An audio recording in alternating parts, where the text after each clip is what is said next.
Greetings. My name is Dr. Waddell Brooks, Sr., your host, and this is Community Forum. This evening we have an exemplary guest, Mr. Clyde McLemore from Zion, Illinois, and he is a community activist in Lake County. Good evening, Mr. McElroy. How you doing, Dr. Brooks? We're very happy that you've taken time from your busy schedule to be with us on Community Forum because you are a person that Lake County should know. Lake County is approximately 800,000 people, and our Comcast listening audience is probably 100,000. We air on Channel 17 every Thursday evening, and we also air in CAN TV in Chicago, and also Time Warner in Kenosha, Wisconsin. So we have a wide coverage, and after this program, people in Lake County and adjoining counties will know who Clyde McLemore is. But first of all, we'd like to tell you, for you to tell our listening audience a little bit about your personal and professional background. Who is Clyde McLemore? Well, I'm a 54-year-old Afro-American who came to Lake County 18 years ago. Okay. I came out for drug treatment in 18 years ago, and decided to stay. I became a resident at the Staben Center, which is now the Eddie Washington Center. And from there, I became a resident of Lake County.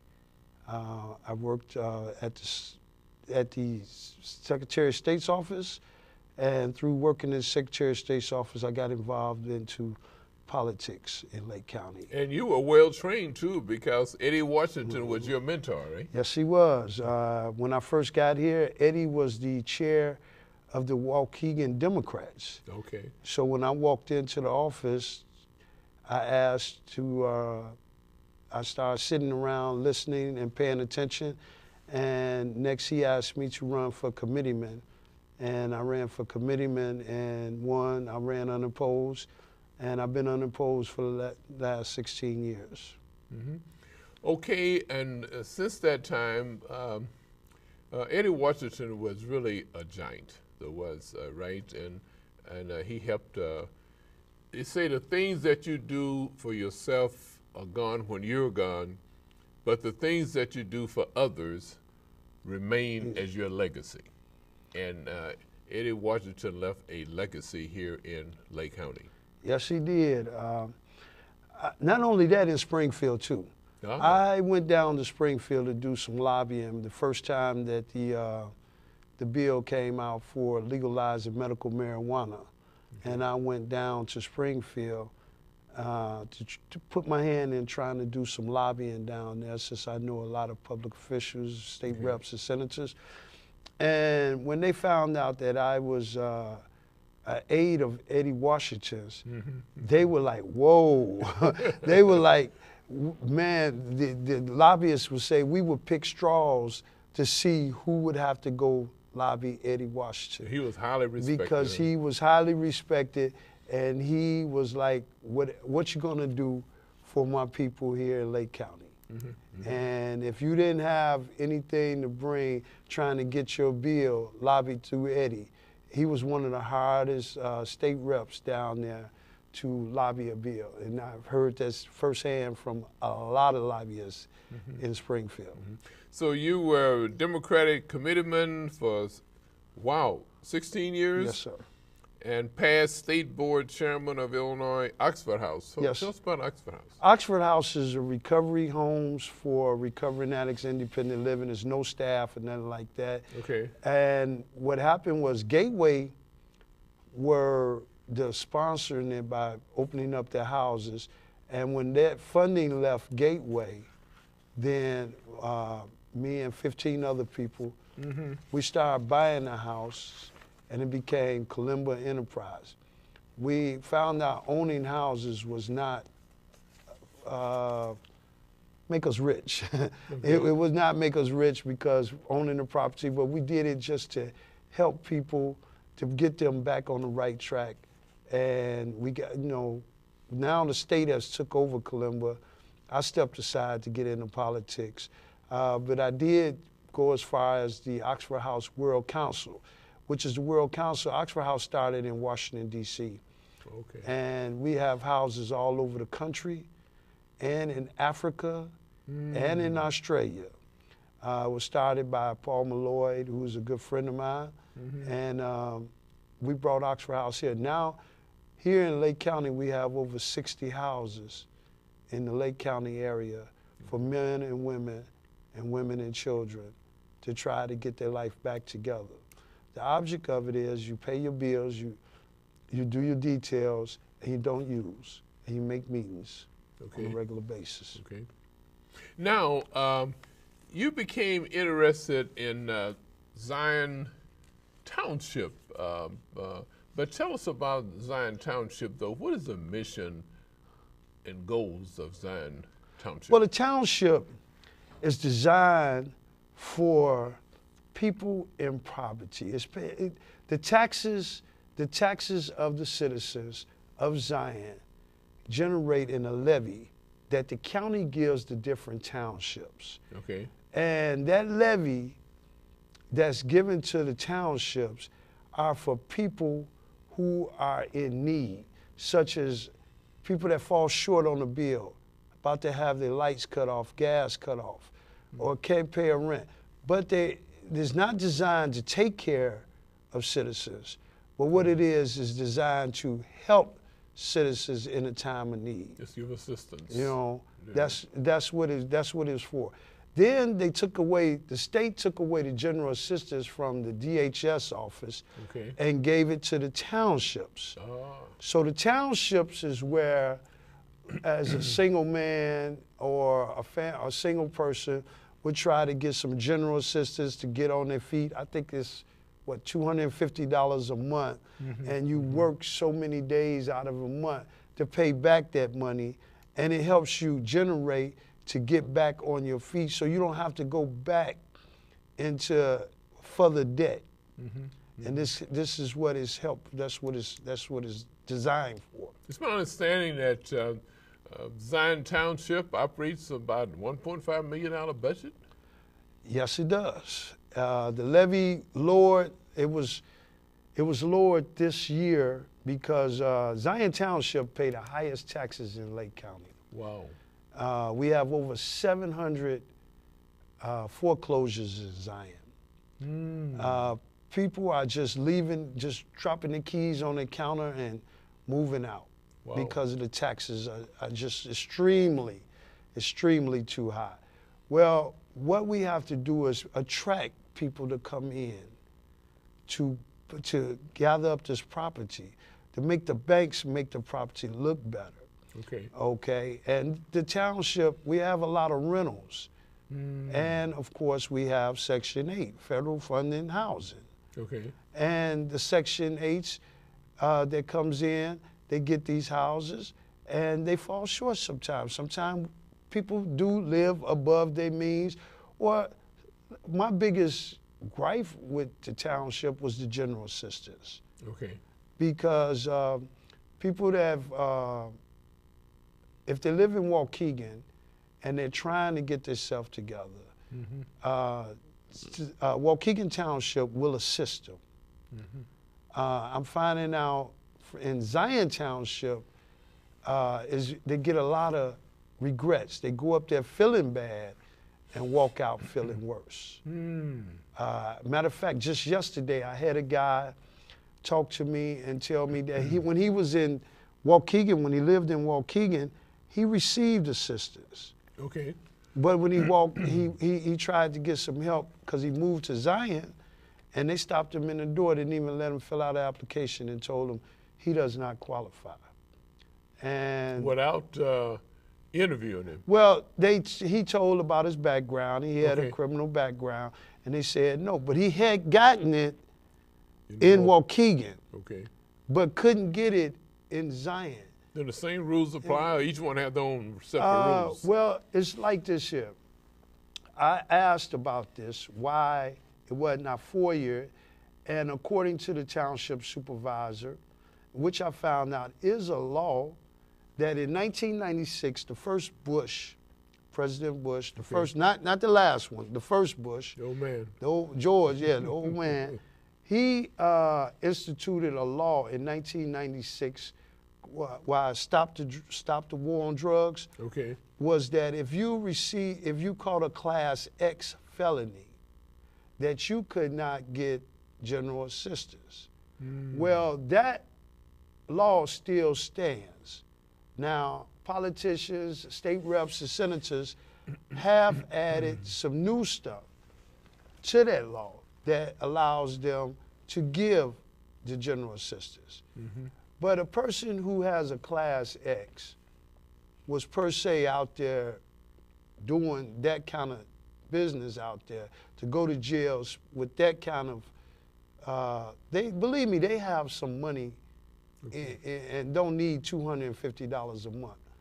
But what I'm finding out is happening is that when we have people that just have a little regular bus, got caught using and went to jail, paid their time, did their time, paid their fine, and did their parole or probation, just because they got arrested. And sometimes people are not guilty because in the jail systems, people don't want to be locked up, so they take deals, you know, to get out. They plea bargain. They plea bargain their way out just to hit the streets, not understanding what's going to follow you afterwards. That conviction is on your back. A lifetime.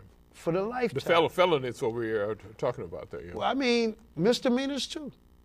Yeah. I mean, there's no such thing as expungement. All these expungement workshops and everything like that, there is no such thing as expungement. But everybody get excited. I know Waukegan Township get people excited. They have expungement workshops every year. And people come excited thinking their felony going to be expunged. It's not going to happen. Even the misdemeanors? Misdemeanors can get expunged, but a felony cannot get. An employer can find out, you know, there's no such thing as expungement. What about the governor's? Now, clemencies. Okay. Clemencies can happen. But the thing of it is, the governor got clemency sitting on his desk this high. He's not getting to these clemencies. You have to be somebody that donated a lot of money to his campaign. You know how it go. That's how it go. And you might have a lawyer to get in there and get the clemency done, or you have done it so many years until you got somebody in there.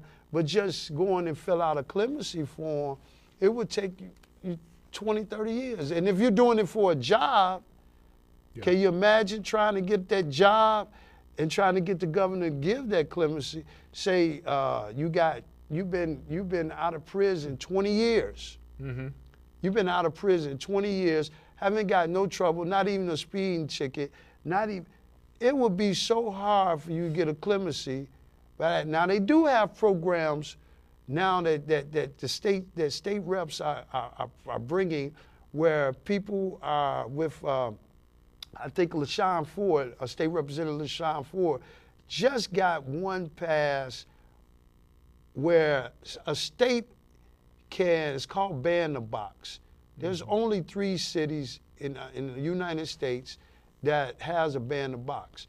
The latest one was Massachusetts. If you ever fill out a job form, it tells you that if you live in Massachusetts, don't answer this question, do you have a criminal conviction? Because Mitt Romney signed that in the law when he was the governor. But it's hard to do that. Now, State Representative LaShawn Ford did get a ban the box pass as far as the state level, meaning that they still can do a background check on you, but they can't do it until after you have an interview. The interview process is selling yourself. And if you can sell yourself, then they can do the background check. But doesn't mean that, because usually when you're doing an application, doesn't mean that you do application, you tell the truth on the application. That application goes in the garbage. You don't even get the interview. With the state now, they have to give you the interview. Since you mentioned interview, just recently I talked with a parent that said her son had been working as a supervisor in a certain company for 16 years. But what happened, the company finally got around to doing a background check and found out that he did not check the proper box, and he was terminated. And she was so upset that she was going to call all the agencies involved in trying to help her son, but he didn't check the right box. Well, Illinois is an at-will state. They can fire at will. That's something that we need to get on our politicians and get that at will. But he couldn't, I guess, fight it. He lied on his application. Well, it's not so much that he lied. It's the fact of it is, even if they wanted him out, even if they didn't pick that, it's an at-will state. Oh, I see what you mean. Okay. They can fire at will. Any company can fire at will in Illinois. So it's not a racial thing then, because we can't. We don't know if that situation, but 9 times out of 10, Dr. Brooks is usually going to lead up from racial to that, but the excuse is going to be at will, and it's an at will state. Well, let's move on. I'm going to put this in fast forward now. You decide to run for Shield. I keep saying Shield because I'm from Shields. A Zion Township supervisor. But tell us what piqued your interest to do that. Actually, I was kind of like dared. The current supervisor had a brother who ran for state senator. Oh, yes, I know. And I was field director for State Senator Melinda Bush's campaign. Ah, okay.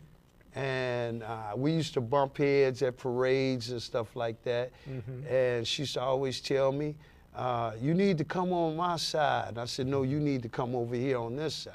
Okay. And I made a statement that if State Senator Melinda Bush was to win this election, that I would run for Zion Township supervisor. Okay. So after the election, of course, our great Senators Melinda Bush won the 60th district, 61st district, Senate district. And I ran into our current supervisor at a function, and she walked up to me and said, "Are you going to run?" And I said, well, I don't have any money. I just lost the election. I ran for North Shore Sanitary District. Oh, okay. And I said, I don't have any money. And no, run on your name.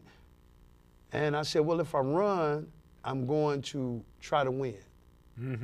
And I had limited experience as far as the township. So that sent me out there to start doing my research on the township, start visiting different townships, finding out what the township does. And when I found out that it was mostly helping people in need, the have-nots, that was my kind of work, because that's what I did in recovery. I try to help people. So I ran, and she was a competent of 12 years there, and my name wasn't out there, and no excuse, she beat me. Okay. But during the time of the election, I did a lot of investigation and found out a lot of stuff that was going on in the township that wasn't happening in other townships as I was visiting other townships. I would go to different townships across Illinois and sit in and spend a day and see how things are done. And then I would come back to Zion Township and see how things are not done. Okay. Well, I know we have Shields in Waukegan Township, and I guess Waukegan Township was a very lucrative, prosperous township as far as doing things for people. They even do more than my township, there in Shields Township. You mentioned that one young man had got some help in Waukegan. He moved to Zion. He couldn't get that type of help. Is that the? Well, a lot of the programs that I found out of leaving. I attended the budget meeting for 2013 to 2014. Okay. Zion Township. At the beginning balance was $315,630. Okay. That's before the levy even came in. Okay. Now, technically, that money could have been given back to the citizens. Who could have been given it back to? It could have been given back to the senior citizens and the veterans of Illinois, of Zion Township. Okay. Then I come to find out at this budget meeting that at the end of 2014, our current supervisors say we will be $50,000 in the hole. So how we gonna go from 316,000 in the black, okay, and go to 50,000 in the red? So I paid a lot of attention, and then during that conversation, I found out that we're cutting programs, cutting programs for the disabled, cutting programs. There was in 2008 there was $10,000 put aside for community program training, which was called Getting Zion Back to Work. $10,000 was set aside to get Zion back to work. In that process in 2008, you know, we went through, Illinois went through, it was hard to find jobs, but no jobs around. So I don't know what kind of programs that $10,000 could have been used for, but it could have been used to get some members, citizens of Zion back to work. We have the nuclear plant in Zion that does not hire Zion residents.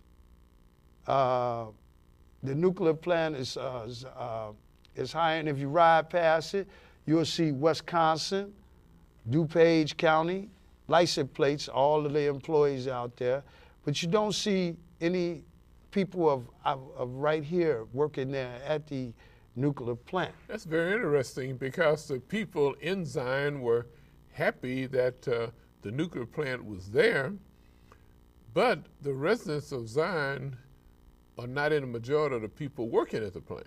No, it's very few, if any. Our old chief of police is over that whole program.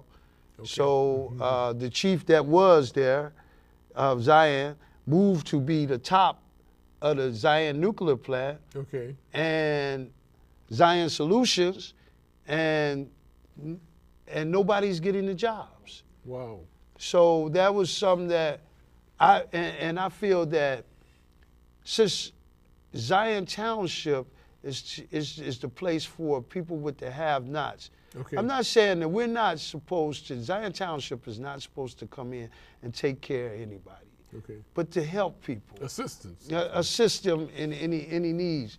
So with programs being cut, even though the levy was lowered, because people haven't been paying their taxes in Zion. Like I said, we have over 700 foreclosures. That's interesting. So with 700 foreclosures, that means that the levy is lowered. The county is not getting that money, so they're not releasing the money to the township. But what money that they do have, I've been doing the 4 years, and I was astounded. I was shocked. We paid $30,000 for our current supervisor to go to school and get her life coach license. Okay. Now, life coach is supposed to teach her how to be officially and run the township. Okay. But we're paying another life coach to come in at a rate of $150 an hour to come in and teach her how to get her office in order. And she's been there 12 years. Yeah, yeah. Okay. I thought it was illegal for us to have an assistant supervisor, because you vote for one person to be the township supervisor. They didn't vote for assistant. Okay, they voted for the township supervisor. But we have a assistant township supervisor. So I investigated that, and she makes $65,000 a year. Assistant supervisor. Assistant supervisor. With all the insurance and everything else, it added up to $83,000 a year. Wow. And so I wanted to know who was the assistant supervisor and what is her duties. Mm-hmm. So I come to find out the assistant supervisor is not even a Zion resident. That's not a requirement? Okay, that's not a requirement. It's not illegal. But not only is she not a Zion resident, she's not an Illinois resident. Oh, my goodness. Okay. But she can sign our checks.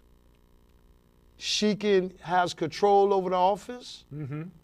And that I felt that right there was, I was at it. I was like, whoa, how is this happening?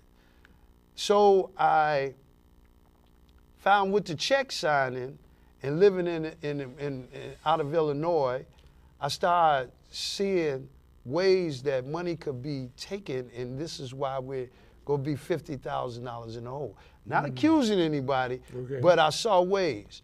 So as a candidate, I was all ready to buy a bond, because if I had won the supervisor position, I knew I had to be bonded to cover the money that's coming in. And Zion has over $1.5 million budget that's coming in. Mm-hmm. So I checked to see, when I found out that the assistant supervisor can sign checks, is she bonded? Okay. As I checked, I found out the assistant supervisor is not bonded. Wow, for $1 million budget, So no bonding. No bonding. So it was suggested to me, well, if assistant supervisor isn't bonded, see if the supervisor is bonded. Okay. Well, I had already put in a FOIA for the assistant supervisor, so the supervisor knew where I was coming. Okay. So I put in the FOIA to see if the supervisor was bonded. And when you put in a FOIA, it's supposed to be answered in 5 working days. Okay. I put in the FOIA on May 21st. On May 21st, our supervisor was inaugurated in. I was at the inauguration. Mm-hmm. She was there. All the big times and old timers was there, and I congratulated her. Mm-hmm. And I also put in a FOIA the same night at the inauguration to the supervisor to see her bond. That would have left on the 21st. I didn't get a response to the 31st. And the 31st, I received only a bond for 2013, 2014. That was bought on May 30th of 2013. Now, according to the Illinois compliance, it states that that a supervisor going into office, it states right here that a supervisor, before entering upon the duties of the office, shall give a bond to the township with one or more sureties in at least double the amount of money that may come into the supervisor's hands. If individual acts as sureties, or only in the amount of the money that may come into to do business in the state, acts as a surety. So what that's saying, Dr. Brooks, is that when she came to get inaugurated, to be sworn in, she should have handed a bond. And she did not have a bond. She did not have a bond. So it also states here that any person temporarily under this section 6010 to perform the clerical functions of a supervisor shall, before performing those duties, give a bond in the same manner and amount, subject to the same conditions as required by the supervisor. So that was the assistant supervisor. So I already had that the assistant supervisor never had a bond. And this is not my stuff. This is the Illinois compliant. Okay. So, and then it says here, whenever the township clerk asserts that the bond has been forfeited, the clerk should institute a suit against the supervisor. If the clerk failed or refused to institute a suit, any person interested in the matter may institute a suit. So actually, the assistant could not file a suit because she was not even bonding herself. Right. So the supervisor, so when I read that, I called the clerk up. Mm-hmm. I said, well, you see, I've gotten FOIAs back and there's no bond. Okay. And I said, so I'm asking you, are you going to file a suit against the township? Okay. And she said, no, unless the trustees instructed me. Okay. So I gave it a day and I prayed on it. Mm-hmm. And I came back and I figured I'll institute the suit. It says right there, any interested party matter. Right in the law. The law. The law states that. Mm-hmm. So it goes back. So I did do the suit. I went to small claims court because I didn't know where to go. I'm not an attorney. Okay. I just started doing the investigation slowly but surely. But here it says in Section 7040, failure to perform these duties, forfeit, disqualify, if any supervisor refuse or willing to proceed or perform any of these duties or offers under the preceding section of this article, he or she shall forfeit the township the sum of $50 and shall be disqualified to act as a supervisor of the township. Mm-hmm. Now, that's the law. Okay. So that's all I asked for. I asked for $50 and her to be disqualified. Okay.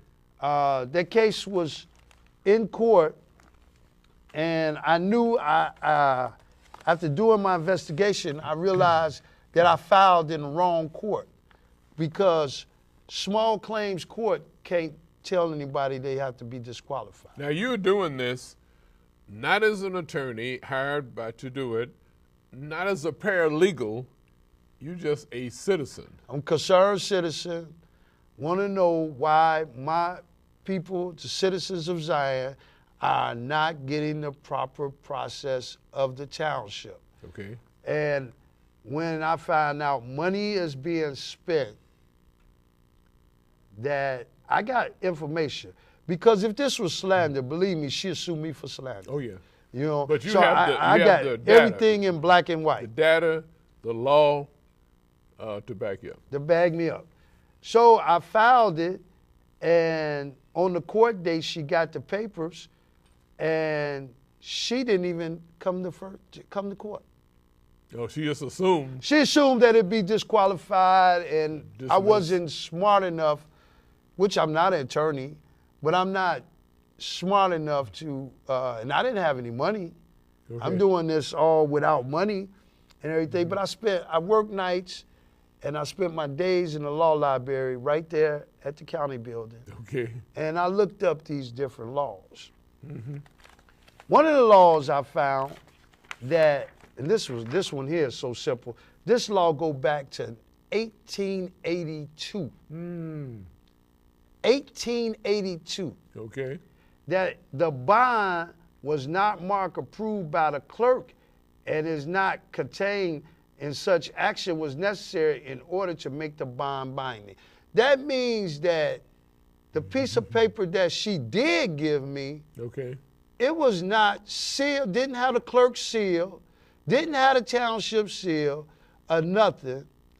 But it was a bond that she gave me. So I found this law from 1882. So that piece of paper she gave me wasn't nothing. So what I did is I went to court, and I went down to Springfield, and I pulled up the Constitution of the state of Illinois. Okay. And on the Constitution, this is straight Constitution. Okay. That's what we need to follow as citizens, the Constitution of the state of Illinois. Okay. And political people, politicians. It states there, civil officers of executive branch may be required by law to give a reasonable bond or other securities for the faithful performance of their duties. if any officer is in default of such a requirement, his office shall be deemed vacant. Okay. That's section 20 of bond. Okay. Okay. Right there, I don't know if TV world can see it. But, and when I saw that, I came back to court and I told the judge that I filed it in the wrong courtroom. Okay. And that can it be transferred to civil court, knowing that our township supervisor know a lot of the judges down there in the courthouse, because when I first filed, it took 3 judges to walk in and read the complaint and walk out and say they won't even sign it. Wow. So that... Well, not because you weren't following the law. It's just that they knew her. They knew her. One judge knew both of us personally through our campaigning and politics. I understood his reason. Okay. But 2 other judges came in and said, no, finally they pulled the judge that didn't, I didn't know him, so I don't know if he knew her. You know, and he signed the complaint. That was the same judge that was getting ready to have the case dismissed. And I believe if her lawyers or her had showed up in court on the first court date, she could have had it, she could have probably got it dismissed because I filed in the wrong courtroom. Okay. So I asked the judge to have leniency on me because I was going pro se. I didn't know what I was doing. I'm not an attorney. And he transferred it to civil court. Okay. When we got to civil court, her attorney showed up. She still didn't show up. She didn't figure it was that important. Okay. By then, I had done enough research I had put together what is called a writ of mandamus. A writ of mandamus is what goes back to the kings and queens. Okay. When the king wouldn't do what the people wanted to do, they would write a writ of mandamus. And a writ of mandamus would compel the king to follow things in the law order. Okay? So I wrote a writ of mandamus. Okay. I sat up all night long, and the way I wrote it, I handwritten it. Okay, okay. I didn't know how to, but I put it together.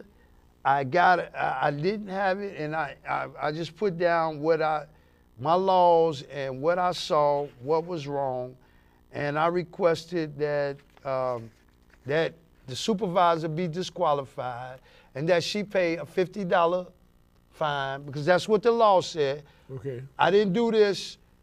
People think that maybe I did this because I lost the election. No, she beat me fair and square. Had she had the paperwork and everything right, I wouldn't even have done this. It wasn't about who won anything like that. This was done to inform the citizens on who we putting in there. Don't get me wrong, our current supervisor, as a person, I like her. Okay. But as a supervisor, no, she's lazy. She's not doing what she needs to be done. You mentioned a $50 fine, but according to the newspaper, she was paid $200 fine now. Well, the judge said... maybe I've gone too fast forward. No, that's pretty good. The judge said he found my writ of mandamus. He granted me the writ of mandamus, which stated, but he will not dismiss the supervisor, which was... although it stated that. But it says that, but this is the deal. The supervisor could have been fired, but the trustees could reappoint her. Yeah, okay. Okay? This way, the judge was so upset, even her attorney, after reading my writ of mandamus, had to agree with me. Her attorney? Her attorney. Her attorney would not even pull out the piece of paperwork that she had sent to court. This is what, because she emailed me the night before court, and Dr. Brooks, this is what she sent me. She sent me paperwork that's not even signed. Oh my goodness. There's no seal, no sign, no signatures, no witnesses. Now where did she get this? This is what she sent me by email to prove that she had this, right? Oh, okay. So what her attorney, he had this. Okay. Her attorney didn't even pull this out in court. Before we went before the judge, he showed it to me. I had seen it on the email, but I did not print it out. Okay. Because I knew this wasn't signed. This wasn't nothing. There's no seals there. There's no signatures. There's nothing. These are a piece of paper. So I even made a statement in court, which was disrespectful. I said, Your Honor, that paper there, what I got, is useless. In other words, you can use it as toilet paper, you know? But he had to make that decision. But he had to make that decision. The judge read my writ of mandamus. I was told that the judge has not seen a writ of mandamus in his courtroom in 25 years. And when I presented it to the attorney, to the judge, I said, Your Honor, I am not an attorney. I was just doing legal work just down in the law library. I came up with this. I hope it's properly done. He looked at it and said, it's well done. Wow. And I was really shocked. Here a person that's not a lawyer, not a paralegal, but just an average citizen that know how to read and interpret the law. That's all I did. That's all I did. I did have a help from another paralegal. Okay. I did have a help but she told me she's not doing it for me. Okay. She let me do it. She let me do it. But you were on the right track. But I was on the right track. Even the attorney for the township even told me, this is correctly done. Oh, wow. You know, so they granted me my writ of mandamus, but they did not disqualify the supervisor. But because her attorney said that she had this done, this is supposed to have been her paperwork. But it was not signed, it's not sealed. It's not signed, there's no seal He thought you were back away then. Right, and then it's only up to 2000. She's been a supervisor since 2001. Okay. This is up to 2005 and is missing years. This is 2010. It didn't even have 2005. This was just 2010.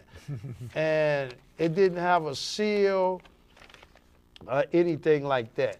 Okay. All right, that's what I got then. So the judge ordered my writ of mandamus that's such that the supervisor, Sherry Neal, should file all her bond documents with the township within 30 days. Okay. This was done, this order was done on July 16, 2013. So she's got to August 15 to have these things done. In bond years that cannot be accounted for due to inaccessible documents, Supervisor Neal shall file with the township clerk an affidavit stating the reasons for the same. And that's 2. 3, all documents shall be provided to the petitioner in the response or supplement responses to his prior FOIA requests. The judge also said, so I said, what about the fine, Your Honor? The $50. Okay. The judge said, no, this has been too long. This come from Judge Christopher Stark's mouth. He's a former chief. Yeah, he was the chief judge. Chief judge. And he said, this has gone too long. He is the chief judge now. I guess he's No, still... he's not. I think Phillips is. Okay, Foreman, okay. Somebody.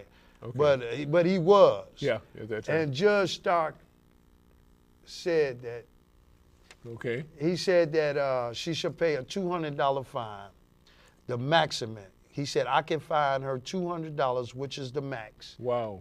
And her personal funds, it should come out of her personal funds to the township supervisor, to the township funds.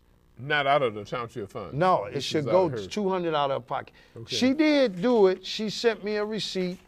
She sent me copies of her documents. But she also sent an affidavit that she gave the court, which states that she couldn't find the bond for 2001 to 2004, and they was provided through this company called Shea Insurance at 951 Blackbourne Street in Gurnee, Illinois. And we called there, and there was no voicemail, and their fax has been disconnected. We connected the Lake County Coroner's Office, which notified the insurance agency. George Shield has since passed away, and the death certificate of this work. She sent me the man's death certificate. Okay. She sent me a copy of the fax, and she was looking for it.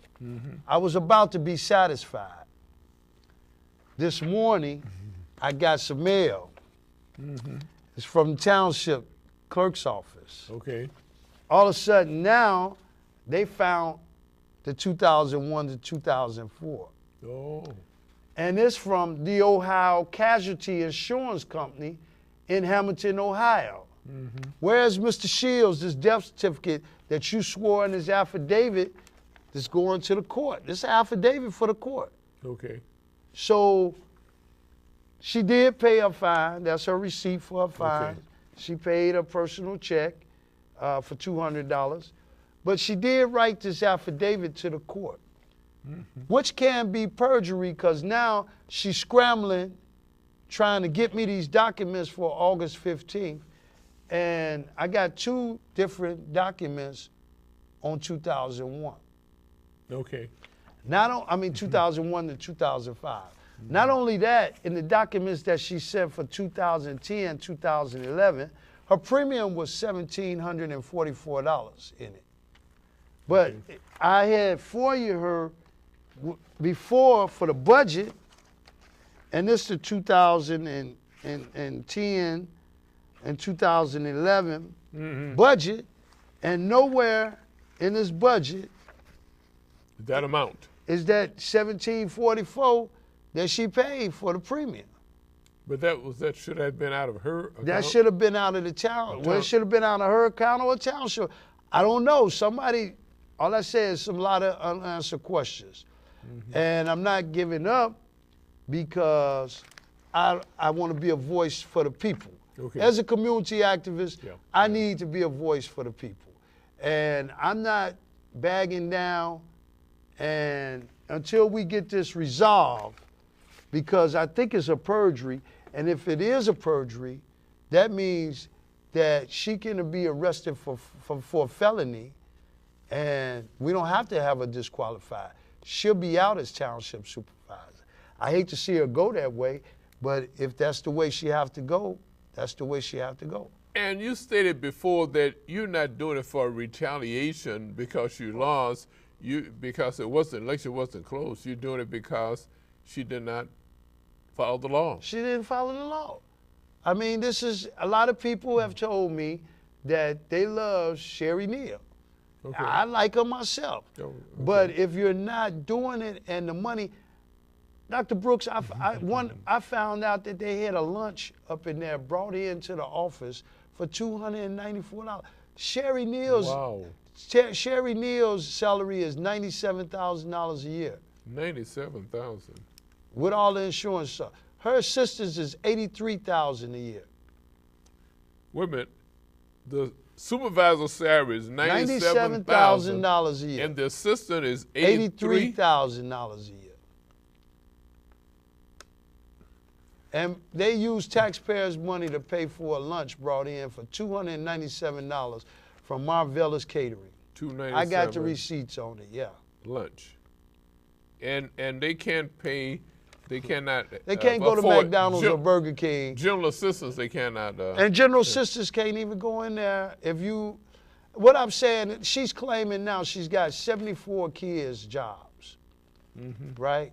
These supposed to be Zion Township residents. Okay. If you go into the Zion Library right now, there's a kid work there. He lives in Winthrop Harbor. Okay. You know, come on. Wait, this is Zion Benton Township, though, right? Yeah, but see, if you live in Winthrop Harbor, you go to Benton Township. You don't come to Zion Township. Okay, I got you. See, there's 2 different townships. Winthrop Harbor got Benton Township. along with Beach Park and all like that. Zion Township covered the city of Zion. Oh, I see. I'm thinking about the Zion Benton Township High School. Right. Now they all go to the same high school. Township is different. Right. I can't. You're on the case, brother. Yeah, You're on the case. I just want the citizens of Zion. I'm just an outsider. I just want the citizens of Zion to be, let the little bit that they got come to them. Let's get out of the ruckus. You know, the way people are living. They are the have-nots. And that's what Eddie taught me. Okay. Eddie taught me that years ago, that if you can't do nothing for his people of the 60th district, don't even talk to them. Well, if you can't do nothing for my people of Zion, okay, then we don't need to talk. And I'm not just talking about Afro-Americans. I'm talking about Latinos. Latinos get the same service. None. Okay. You know what I'm saying? I got you. And there's a heavy population. It's Latinos a heavy population of Latinos. Zion, yeah. You know what I'm saying? Half of them can't vote. So she figured that, well, that's not true. They're still citizens of Zion, and they pay taxes. They go to work every day. Woo. Okay, I'd like to remind our listening audience is that we mentioned right from the top of the show that this is the person that you should know. And he has found many discrepancies in filing by his opponent, because it's just unlawful the way things were happening. And we have several people that never thought of the Freedom Information Act, the FOIA, and this is how you get information legally, you know, from the entity that you are requesting. We had a problem of bonding and of a surety bond, right? Bonding. You have been doing just what is constitutional right. And so I'd like to congratulate you on what you have done. And I would say this, that the struggle continues. Yes, it does. And you have not given up because of what you were taught by the late Eddie Washington. And we say this, that you're just doing the right thing. And it's Spike Lee, you're doing the right thing, right? That's right. correct. So I'd like to congratulate you on doing that. So the legacy of Eddie Washington continues. It lives on. We said that the things you do for yourself are gone when you're gone, but the things that you do for others remain as your legacy. Eddie Washington left a legacy, and you are leaving a legacy. We might say that yesterday is history, tomorrow is a mystery, today is the present, and that's the reason we called it a gift. So the things that you're doing now, other candidates would probably want to follow follow suit, to follow the what you had set. I know it's you got a lot of information here. It took a lot of research, and you didn't have to be a lawyer to do it. Matter of fact, reading is so important. I can understand now why it was illegal to teach slaves how to read and write. You know, probably would have. I probably would have read my way up out of it. It was illegal. Even anyone caught teaching, I mean black or white, caught teaching slaves to read, were punished, was severely punished. So evidently, the slave owner, he knew something way back in slavery, and actually we have now that the low income children now having difficulty in getting proper schooling to read. We got over 50 schools in Chicago that's closing. We have schools in North Chicago that are closing, and there's others on the agenda closing. So, ladies and gentlemen, we want to thank you for listening to another awareness session on Community Forum. We've been talking to an outstanding person, a very distinguished Clyde McElmore from Zion, Illinois, and he is a community activist, and he is actually concerned, according to his T-shirt he's wearing, I am Trayvon's, what was the last word? Trayvon. I am Trayvon Martin. Justice now. Justice now. So we want to thank you for listening to another, or viewing another awareness session on Community Forum. Ladies and gentlemen, my name is Dr. Waddell Brooks Sr., your host.